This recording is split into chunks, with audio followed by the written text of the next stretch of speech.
Coach, it's been quite a 2-week journey since you guys left home a couple weeks ago. Just talk about the process and just how this team's kind of gotten on a roll. Yeah, it has been a journey. I mean, rough at times too. You know, go to Anaheim, had a night game. We got in Seattle early in the morning, trying to win a couple games there. Couldn't quite get it done. So we ended up flying to Tampa. That was about 5.5 hours. Got in late there, and but the boys found a way. What a great job they did. And you talk about your goals and things, but you have to enjoy the journey too, the ups and downs, I guess, and which they did, and they did a great job of putting a tough series, tough loss behind them, and played well in Tampa, and played well in Baltimore. It's good to be home though. These guys haven't seen their families in a couple weeks, so I'm sure, they're excited about being home, playing here in front of the home fans, being in, our ballpark. So it's a good feeling when you walk in this ballpark. I'll go to Kennedy right here. Bochy, I know you weren't here a couple years ago, but this stadium hosted a lot of postseason games that the Rangers weren't in, and a World Series that the Rangers weren't in. To come back here, host the first postseason game in this building, first in Arlington in quite a few years too. How big is that? Well, for me, I'm looking forward to it. I think, for Ranger fans, hopefully they're really excited, pumped, because it's been a little while, and it wasn't all that long ago when they were having a lot of postseason games.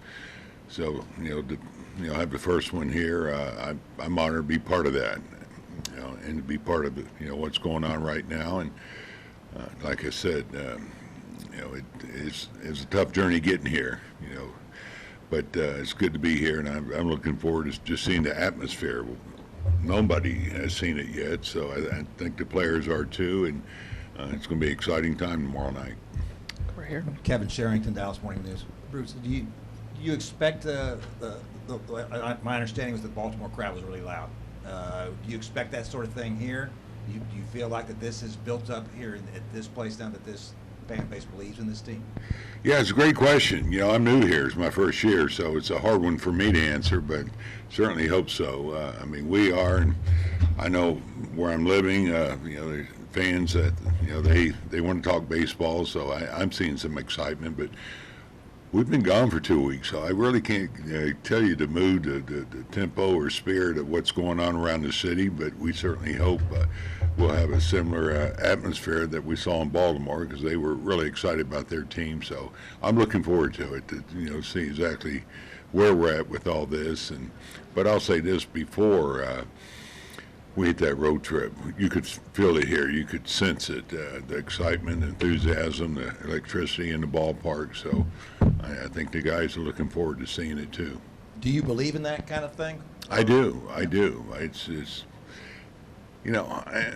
not to just talk about Tampa again, but with the year they had, it's a little bit of a downer, to be honest. I'm sure for them, but even on our side, I think they had 19,000, but I get it. You get rounds now, and when you're used to postseason, sometimes it's got to be that next round or World Series, whatever.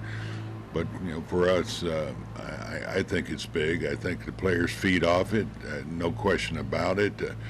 They're so important, and part of their enthusiasm is that's a adrenaline we run on too. Because it's been a tough grind. These guys have gone through a lot, so this certainly does a lot to help pick them up. Jeff. You played across the street in 2010 with the Giants. Do you remember the atmosphere then? Yeah. It wasn't that long ago. Come on. Yeah. Sure I do. No, it was great. And the fans were great. They were really into it. You could feel it. It started in San Francisco, but we came here and it was packed. Same type of atmosphere we saw in the other ballparks before that. Mitch said something yesterday that maybe not winning the division was maybe a blessing in disguise, because you guys had to get your mind straight right away, and then you jumped right back into games and have been playing since then. Do you see any credibility to that idea? Yeah, and that gets asked a lot. I'll be honest. My preference, we win the division, have a few days, and I get it. Because you got to keep going. You got to stay in that playing mode, and it's hard to have that switch go on and off. Not that you're going to turn it off. It's just 4 or 5 days and not quite being on that same competitive level. I don't care what kind of workout you're holding. Is that an advantage? It's hard to say. I mean, you can, guys can wear down a little bit too, or pitching, but there's something about it. I've gone at it both ways, through the wild card route and having some time off. And if I had to pick which way, yeah, I'd take the time off. There's a little bit more of a guarantee on that next round. Good. Kennedy up front. Through these first 3 or 4 postseason games, I mean, the bullpen is kind of bent but not broken. What are you seeing from those guys and how big they've kind of come up in a lot of these situations? Our bullpen has really done a nice job.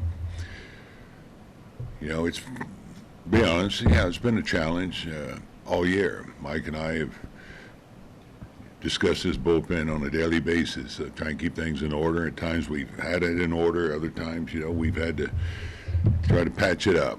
But lately we have not just 1 or 2 guys that we can go to. So we have some really good options, guys that we're comfortable using in high leverage situations. And really, there's nobody down there I wouldn't feel comfortable. I mean, you saw us bring the kid in yesterday. So really, we'll bring in anybody. So I think we're sitting as well as we have been in the bullpen all year with the health and how they're throwing the ball and their confidence. The second row on your left. Lawrence Dow, Fort Worth Star Telegram. How impressed have you been with Evan Carter and Josh Jung's start to the postseason? You have to be impressed with these 2 young kids, how they're carrying themselves, handling the intense games that we're playing in. You wouldn't know it with these 2. I'd love their focus. They're not afraid of anything. These guys want to be out there. They want to be in the fire. You can see it, and you don't know really how a young player is going to handle playoff type situation or atmosphere. But these 2, and really, I felt that way even before we got to the postseason. These 2 would be fine, and they are. They're really, really good players, but they're mentally tough, and they want to be out there. Questions for Bochy? We'll go to the back there. Bochy, apparently Marcus said something when asked about Corey Seager, and I'll paraphrase, that he's always been impressed with his work ethic and the way he goes about things, but that seeing postseason Corey was kind of an eye-opener to him. There's a different level, apparently, that he goes to, which is interesting to imagine. I'm not sure how much access you get to that, but is there something you can tell us about postseason Corey Seager? Well, I'll say this. I think great players, they have a way of just raising their level of play. It's what they play for. Talking to Corey last winter when I first took the job, that's all he talked about. He wants to win, and that's why he's in this game. I'm sure last year was a difficult year for him, especially when he's used to winning. And so this is what he's about, and he's as excited as anybody, trust me, about being in this situation. So I think you're just seeing a really, really outstanding player that, as most of them do, they get better in the postseason. Their focus gets better. They're just fired up about it, and I'd say the same with Marcus. These guys, this is why we play, and they've been around. They understand it, and this is what's great for the young players. To see what's going on. You go to Baltimore, you see that atmosphere. Now they really get what we're talking about. Why you play the game, and that's to be in the postseason. Stay in the back row. Yeah, you talk about encouraging your players to appreciate the moment. Do you have a new appreciation for that, given the fact that not that long ago you had reason to wonder if you'd ever be in this position again? Oh, no question. I have a deeper appreciation for where we're at. 3 years, I was sitting on the couch or doing a little fishing, maybe a little golfing, but watching baseball and missing it more and more. And so to be where I'm at, I've said I'm blessed. I'm grateful. I see why he gave me a call and where I'm at, and to be with such a great ball club, a great front office, and of course ownership, with Ray doing what he did to, help us, get the resources and tools that we needed to be in this positions. But I know it's not that easy.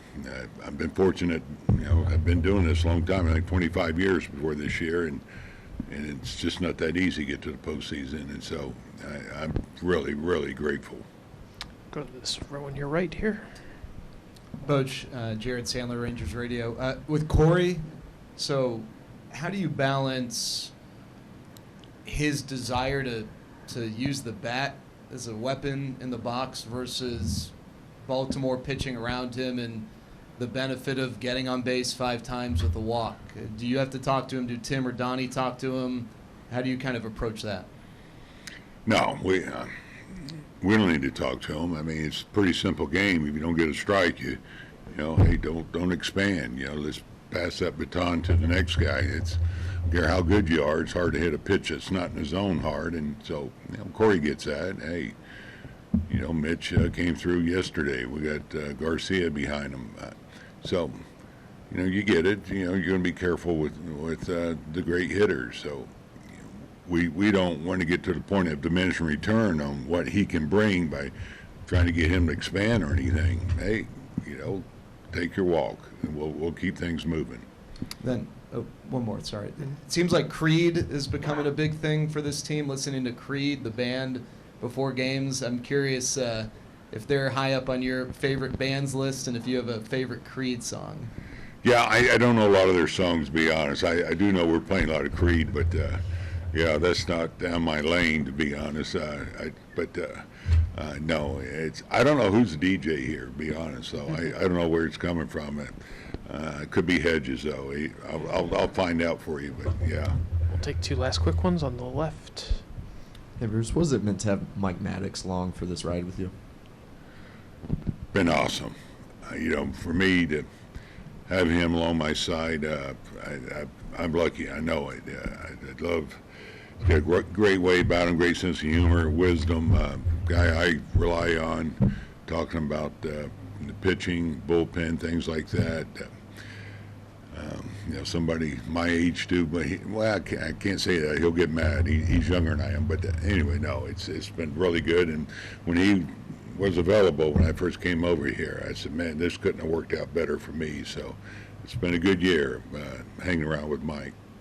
We'll finish up front with Kevin. Garver did a pretty nice job in the 3rd spot yesterday. Are you close to settling and maybe that he would stay there, or are you still going to adjust on depending on what the matchups are?